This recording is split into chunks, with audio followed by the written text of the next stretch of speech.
할렐루야. 주님 오심을 기다리는 모든 성도들에게 하나님의 은혜가 풍성하게 임하시기를 다시 한번 축원을 드립니다. 올해 겨울은 유난히 더 추운 것 같아요. 갑자기 추위가 와서 더 그렇기도 하고, 또 여러 가지 우리를 좀 뭉클어지게 만드는 요소들이 우리나라에 아직도 많이 있는 것 같습니다. 이 추운 계절인데 12월의 첫 주일을 맞아서 힘껏 한 해 동안 달려오신 여러분 모두 칭찬하고 또 격려하고 싶습니다. 우리 모두 함께 이렇게 격려하겠습니다. 여기에 이르기까지 주님의 은혜였습니다. 여기에 이르기까지 주님의 은혜였습니다. 또 앞으로도 주님이 여러분을 인도하실 줄로 믿습니다. 오늘 우리가 읽은 이사야서의 말씀은 예수님께서 공생애를 시작하시면서 나사렛에서 읽으셨던 성경 본문으로 더 유명한 말씀입니다. 이 오라토리오나 오페라를 보면 서곡이라는 게 있습니다.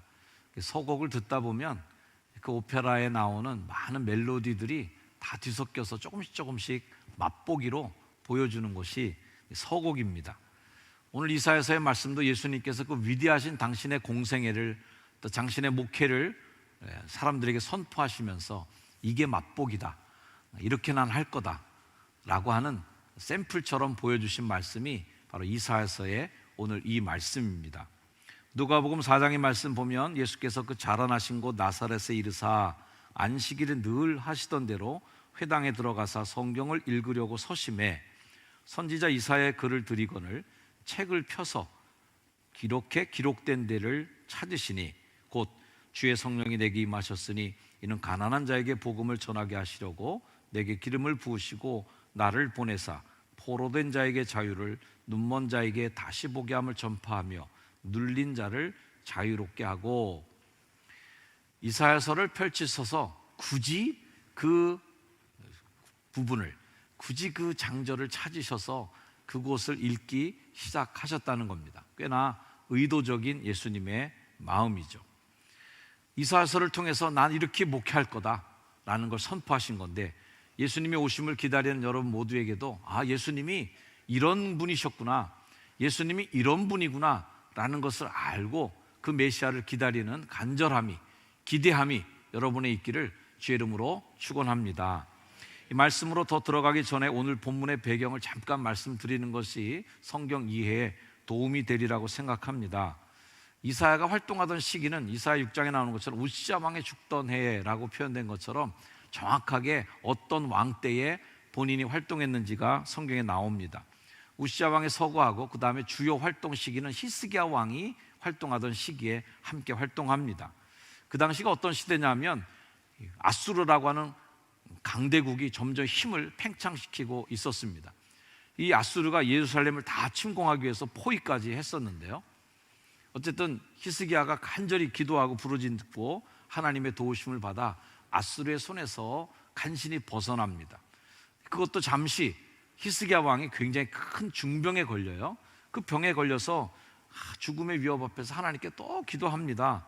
그래서 벽을 바라보면서 그렇게 기도한 덕분에 또 병이 나았고 생명 연장의 기쁨이 주어집니다. 이 히스기야 왕이 병이 낫다라는 얘기를 듣고 또 바벨론이라는 나라에서 특사를 보내서 축복해주고 또 당신 병 난 거 축하합니다 하는 사절단이 도착합니다. 히스기야가 이제 마음껏 좀 부풀어 올랐겠죠. 그래서 바벨론에서 사절단에게 나라의 창고를 다 열어서 우리 이렇게 보물 많아, 우리 이렇게 금도 많아, 금방패가 몇 개야, 이렇게 온갖 성전의 그 이스라엘의 보물들을 보여줍니다. 이 일들이 결국은 이제 교만한 죄에 걸려들었고요, 하나님께 심하게 보셨고 또 바벨론이 이후에 그 사절단이 돌아가서 그 나라 쳐야 된다고, 그래서 이스라엘을 침공하게 되는 바벨론의 어떤 동기부여가 되기도 합니다. 자, 어쨌든 이 이스라엘 나라가 아수르, 바벨론 이런 강대국 틈바구이에 끼어 있고요, 오늘 우리나라랑 비슷한 것 같아요. 미국과 중국 사이에 낑겨 있고 이런 것들, 그리고 또 나라 안팎으로는 여러 파업의 갈등들, 사회 계층의 갈등, 보수와 진보의 갈등, 전쟁의 위협, 이런 것들이 대한민국을 좀 꽉 채우고 있거든요. 거의 임계점에 도달했다 싶을 정도로 막 끓어오르는 듯한 느낌이 들어요. 이런 시대를 바라보면서 이사야가 살았던 시대와 우리 시대가 또 별반 다르지 않다라고 생각됩니다. 희망이 보이지 않는 현실, 강대국들의 위협, 점점 황폐해져가는 신앙 전통, 믿고 의지했던 우시아 왕도 죽고, 이런 박탈, 상실의 마음들이 이사의 마음에 가득 있었던 거죠.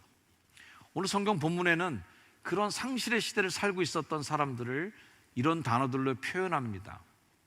가난한 자, 마음이 상한 자, 포로된 자, 갇힌 자, 이런 부류의 사람들을 대상으로 메시아가 온다라는 걸 보여주고 있습니다.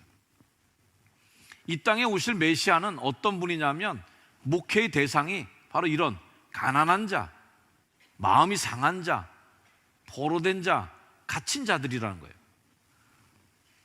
사랑하는 성도 여러분, 여러분 중에도 혹여나 가난함, 진짜 물질적으로도 가난한 분이 있을 수 있고, 관계의 가난함도 있을 수 있고, 정서적 가난함도 있을 수 있어요. 그런 가난한 자에게 하나님의 은혜가 있기를 주의 이름으로 축복합니다. 마음이 상한 자들도 혹 이 자리에 온 분이 계십니까? 그 마음이 상한 자를 위로하시는, 부드럽게 만들어주시는 하나님의 기름으로 바르시고 씻어주시는, 만져주시는 은혜가 있기를 축복합니다. 이러저러한 삶의 걱정, 앞날에 대한 불안이 꽉 나를 사로잡고 있어서 그 불안감의 포로, 미래에 대한 걱정의 포로가 된 분이 있습니까? 또 탈출구 없는 막다른 골목에 있는 것 같은 답답한 신념을 가지고 갇혀 있구나, 탈출구가 없다라고 하는 간절하고 절박한 심령으로 이 자리에 오신 성도들이 계시다면, 다시 오실 예수님, 또 이미 오신 예수 그리스도의 은혜와 평강함이 여러분의 마음에 임하여서 깨끗이 치유받게 되시기를 다시 한번 주의 이름으로 축복합니다. 오실 메시아는 바로 이런 사람들, 가난한 자들, 마음이 상한 자들, 포로된 자들, 갇힌 자들을 대상으로 오시는 메시아, 바로 그분이죠.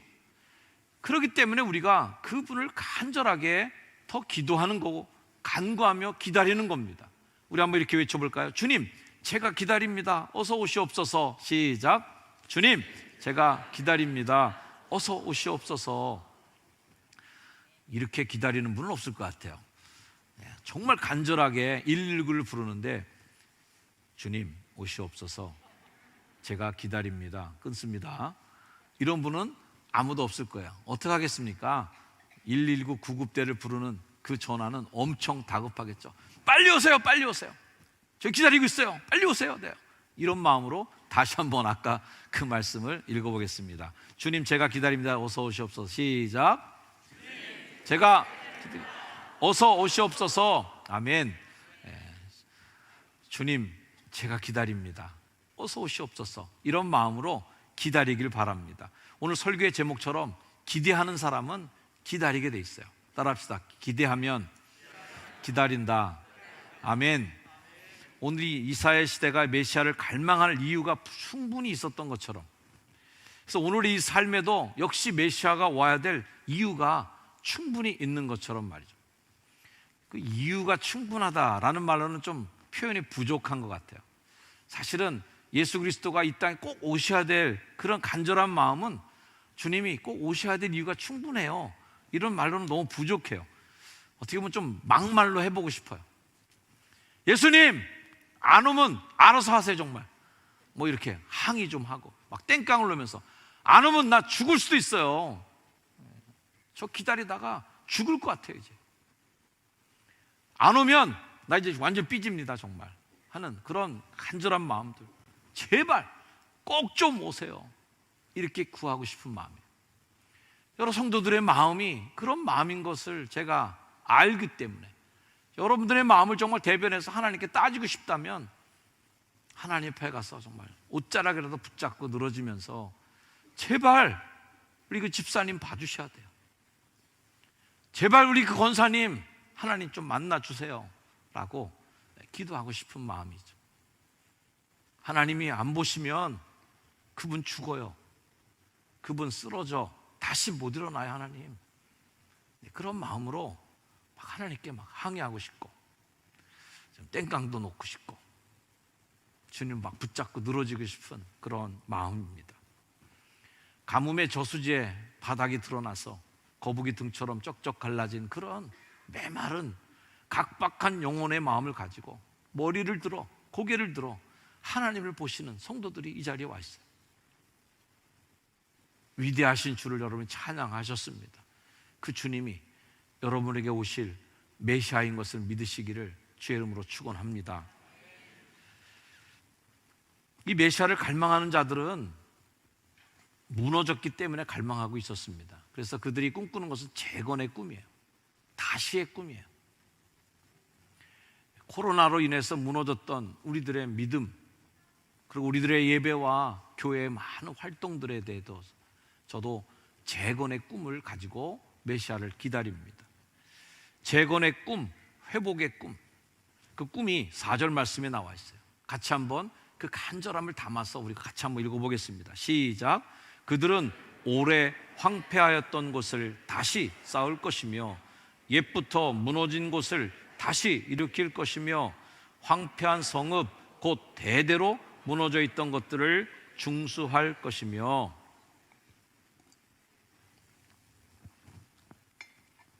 황폐했던 곳은 다시 쌓고 무너진 곳은 다시 일으키고 하는, 정말 희망의 끝이 보이지 않는, 절망의 끝이 보이지 않는 곳에서 희망의 신락 같은 그 희망의 불씨를 보고 살아가는 사람들이 이 이사야서에 있었던, 그리고 온 인류 역사 속에서 늘 그런 일들이 반복되어 있는 메시아를 기다리는 간절함이죠. 오늘은 축구 얘기 안 할 수가 없는데요, 아마 주일 강단에서 축구 얘기하는 목사님들 많으리라고 생각합니다. 저도 할 말이 있습니다. 저도 응원했기 때문에 그렇습니다. 재방송 절대 안 받습니다. 우리나라가 16강에 올라갈 확률을 경우의 수를 많은 사람들이 예측하고 9%다 이런 얘기도 제가 들은 바가 있었는데, 어쨌든 그 기사들이 보여주는 공통적인 단어가 있었어요. 그 단어는 뭐냐면 기적이 필요하다였습니다. 불가능하다 이거죠. 우리나라 16강 안 돼라는 말을 애둘러서 좀 돌려서 표현한 말이 기적이 필요하다라는 말이었습니다. 저도 금요기도회 끝나고 이거 응원을 해야 되나 말아야 되나, 몸은 피곤한데 그래도 좀 응원을 해야 되겠다. 게다가 아내도 몸이 아프다고 그냥 방으로 들어가 버려서 혼자 축구 경기 보는 것만큼 고독한 거 없잖아요, 그죠? 역전골이 들어갔을 때는 소리를 질러야 되는데 아무도 없는데 혼자 질르면 너무 이상하잖아요. 그래서 그냥 입만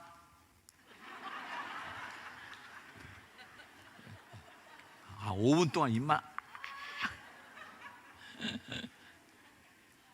근데 솔직히 경기 응원을 하면서 이길 거라는 희망이 제게 없었어요. 저의 믿음 없음을 하나님 용서해 주실 줄로 믿습니다. 이길 거라는 희망이 하나도 없었어요. 많이만 지지 말자. 근데 5분 만에 벌써 한 골이 들어가더라고요. 야, 오늘 아주 골잔치 보겠구나. 그래서 제가 예측한 우리나라의 경기 스코어는 5대1 정도였습니다. 오늘 아주 대박 나겠구나, 엄청 깨지겠구나. 그래도 한 골은 넣어야지. 그래도 한 대는 때리고 죽어야지. 한 대도 못 때릴 수는 없잖아요. 그런 마음이었어요. 그냥 마음 하나 보탠다는 마음으로 끝까지 지켜봤는데요, 야, 경기 종료 전에 그런 기적이 드디어 일어날 줄은 아무도 몰랐습니다. 우리 대한민국 선수들에게 박수 한번 보내주십시다.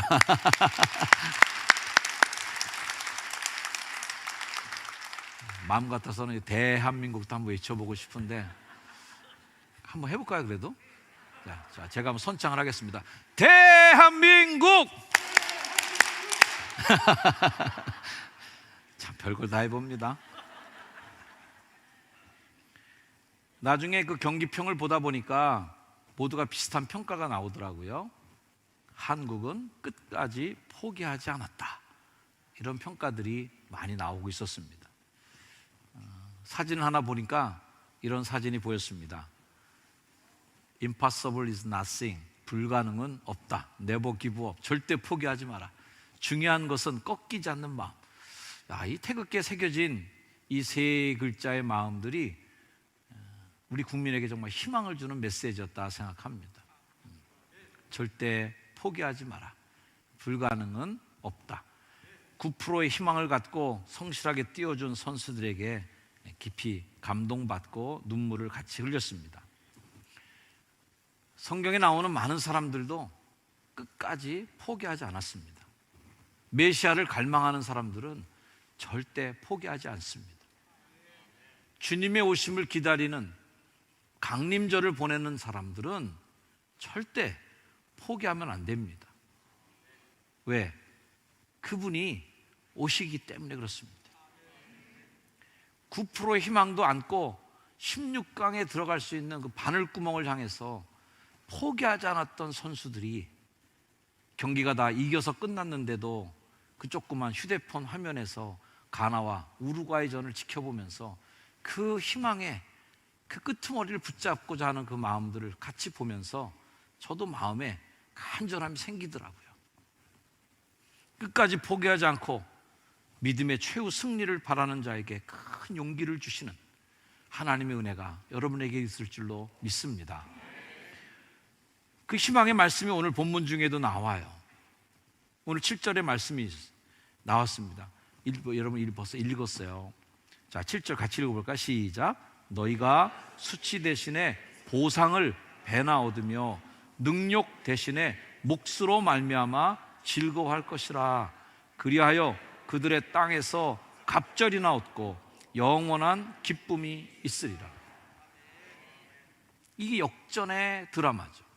보상을 배나 받고 능욕 대신에 몫으로 말미암아 즐거워하게 되고 땅에서 갑절이나 받고 영원한 기쁨이 있는 이 은혜가 메시아가 주실 축복이다. 할렐루야.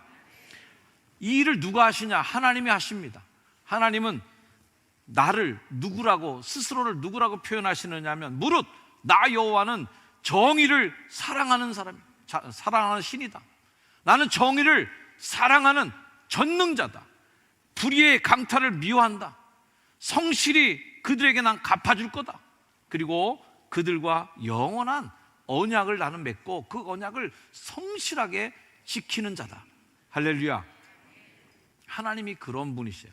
그래서 정의로운 하나님 때문에 그 메시아가 정의롭게 살아가는 자들, 착하게 살아가는 자들, 하나님의 말씀을 믿고 살아가는 자들에게는 그분의 오실 강림절이 기대가 되고 축복의 날이 되겠지만, 정의롭지 않게 살아가고 강탈하는 이들에게는 저주의 날이요, 심판의 날이요, 그들을 땅에 곤두박질 치는 그런 절망의 날이 될 것이라. 그러기 때문에 그 메시아가 오실 날을 기대하고 갈망하는 것입니다. 누가? 착한 사람들이. 그들이 왜 메시아를 그렇게 기다렸는가? 우리는 왜 메시아를 기다리는가? 이 세상이 정의롭지 않기 때문에, 그래서 메시아를 기다리는 겁니다. 이 세상이 하나님이 생각하는 것만큼 공평하지 않기 때문에 하나님 오셔야 되는 거예요. 주님이 오셔야 이거 해결할 수 있는 겁니다. 그런 간절함들이 우리 모두에게 있는 거죠. 하나님은 성실하게 갚아주실 분임을 믿습니다. 억울한 일 당하는 분이 계십니까? 가당치도 않은 불이익을 당하는 분이 계십니까? 더욱 주님이 여러분의 안에서 여러분의 그 억울함을 들어주시고 공평하게 여러분을 대해주시는 하나님의 은혜가 여러분에게 더 필요한 줄 믿습니다. 강림절 이 12월의 첫 번째 주일을 함께 예배하면서 보내는 여러분 모두에게 바로 이 축복이 있기를 간절히 바라면서, 우리 성도들이 좀 이런 사람들이 됐으면 좋겠다 하는 마음으로 몇 가지를 오늘 성경 본문에서 단어를 선택했습니다. 첫째는 여호와께 복받은 자손이라 인정받으시기를 주의 이름으로 축원합니다. 이사야 61장 9절 말씀 함께 읽어볼까요? 시작. 그들의 자손을 뭇 나라 가운데에, 그들의 후손을 만민 가운데에 알리리니 무릇 이를 보는 자가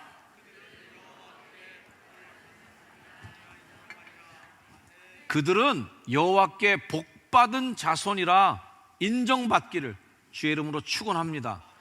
효성중학교의 성도들은 여호와께 복을 받은 자손이라고 인정받는 성도들 되기를 축원합니다. 사람이 제일 기뻐하는 게 인정받는 때이고, 사람이 제일 기분 나쁘고 일하기 싫고 의욕상실에 빠질 때가 인정받지 못할 때입니다. 인정받고 싶은 욕구가 우리에게 다 있어요. 여러분, 하나님께도 인정받으시기를 축복합니다. 그리고 하나님께 인정받은 사람은 사람들에게도 인정받는단 말이에요. 우리는 그 어떤 것보다 여호와께 복받은 자손이라 인정받기를 축복합니다. 오늘 말씀 3절에 보면 무릇 시온에서 슬퍼하는 자에게는 화관을 주고 그 죄를 대신하여 기쁨의 기름으로 슬픔을 대신하고 찬송의 옷으로 그 근심을 대신하고, 이런 말씀들이 나옵니다. 이 구약시대 이스라엘 사람들은 뭐 슬픈 일을 당하거나 엄청난 재앙을 만나면 죄를 뒤집어 쓰거나 죄 위에 앉아서 회개하고 기도했습니다. 죄가 뭐예요? 다 타버린 거예요. 희망이 없는 거예요. 절망인 상황이죠. 욥도 온몸이 헐어서 자신의 헌대를 기와장으로 긁고 있을 때에 죄 위에 앉아서 기와 조각으로 몸을 긁고 있었다라고 했어요. 너무 절망스러운 상황인 거죠. 반대로 기쁨과 승리를 표현할 때는 관을 씌워주는데, 월계관도 씌워주잖아요. 마라톤에서 우승하면 이 관 중에서도 가지가지 꽃으로 장식된 그 화관을 씌워주시는 것은, 머리에 재가 잔뜩 뒤집어 씌워져 갖고 절망과 슬픔이 누르고 있는데 그걸 대신해서 치워주시고 화관을 씌워주신다는 거예요. 기쁨과 승리가 극대화되는 기쁨으로 우리를 대접해 주겠다는 거예요. 할렐루야. 죄 대신 화관을 씌워주시는 그 위로자가 바로 오실 메시아요, 우리 예수님이심을 믿으시기를 축원합니다. 죄를 써야 되는데 화관을 씌워주시고, 한숨을 쉬어야 되는데 그 한숨이 찬송으로 바뀌고, 근심 대신 기쁨의 옷으로 입혀주시는 하나님의 은혜가 바로 이 역전의 드라마가 오실 메시아의 기쁨인 거죠. 그 일들은 어떻게 일어나는가? 기름을 부어주실 때 그 일이 일어나요. 주 여호와의 영이 내게 내리셨으니 이는 여호와께서 내게 기름을 부으사. 이 메시아라는 말은 기름 부음 받은 자라는 뜻을 다 아실 거예요. 사무엘이 사울에게 기름 부어서 왕 삼고 다윗에게 기름을 부으니까 다윗이 왕이 됩니다. 기름 부음 받는다는 것은 성령의 기름 부으심, 성령이 내게 임했다는 것을 의미하는 거예요. 사실 성탄절, 우리가 강림절이라고는 얘기도 하지만 이 강림절이 주는 약간의 속임수가 있어요. 성탄절이 우리에게 오고 있다라는 것으로 우리가 비유해서 표현하는 것에 대한 약간의 오류가 있다면 왠지 그분이 지금은 나한테 없다고 생각되는 거예요. 왠지 그분은 아직 안 오셨어, 저쪽에서 마당에 서성거리고 있는 것처럼 느껴지는 착각을 준다는 거가 이 크리스마스 이벤트가 주는 좀 피해가 아닌 피해라고 생각합니다. 이미 주님은 내주하고 계시는 분임을 믿습니다. 이미 주님은 오신 분이죠. 어쩌면 이 강림절이라는 절기를 지키면서 이미 우리 안에 와 계신 주님을 더 잘 발견해야 되고 더 살리갑게 지내야 될 그 대상에서 아니라 오실 주님만을 찾는 그 어리석음을 혹여나 우리가 범하지 않도록 강림절이 주는 그 착각에 빠지지 않기를 축복합니다. 주님은 이미 여러분 안에 와 계십니다. 그래서 그 메시아를 기다리는 간절한 마음의 소원을 아시고, 가난한 자, 마음이 상한 자, 억눌리고 갇힌 자, 이런 자들을 위해서 끊임없이 위로자가 되어주시고 회복자가 되어주시는 하나님이심을 믿습니다. 기대하는 마음으로 그분을 기다리시기도 해야 되겠지만, 내 안에 이미 와 계신 그분과 또 친밀하게 대화하면서 이 강림절을 주님이 와 계시다면, 마음에 모신 분이라면 주님과 더 다정한 대화를 더 많이 하시고, 그 주님이 나의 애환과 눈물과 그 한스러움을 닦아주시고 화관으로 바꿔주실 것을 기대하며 기다리시는 여러분 되기를 축복합니다. 특별히 오늘 성찬이 있을 터인데 성찬을 받으시면서 주님이 내게로 오신 것을 이제는 몸으로 느끼고, 입으로 그분의 피와 살로 표현되는 성찬을 받으면서 내 안에 채워주실 주님을 만나고, 내 안에서 역사하시면서 내 피 속에, 내 살 속에 스며들어가서 함께 거하시고 사시는 그 메시아를 경험하는 은혜와 축복이 바로 여러분의 은혜가 되기를 주 이름으로 축원을 드립니다. 기도하겠습니다. 주님, 이미 오셨고 또 다시 오실 주님, 그 메시아를 기다리는 간절한 우리 마음의 소망들이 있습니다. 주여 어서 오시옵소서. 기다립니다. 또 기대합니다. 이 땅, 대한민국 땅에도 갈등과 분열과 계층과 이념의 갈등이 넘치는 이 땅에 오셔서 화해와 평화의 왕으로 임하여 주시고, 눈물 흘리고 아파하는 성도들이 있다면 위로자가 되어주시고 그 상처에 기름을 발라주시며 치유와 회복의 기도를 드려주실 주님을 기다립니다. 주님 오시옵소서. 성찬을 받는 중에 우리의 마음과 영혼 속을 위로하실 주님을 내 마음에 모시는 기쁨의 만남이 이 자리에 있게 하옵소서. 예수님의 이름으로 간절히 기도드립니다. 아멘.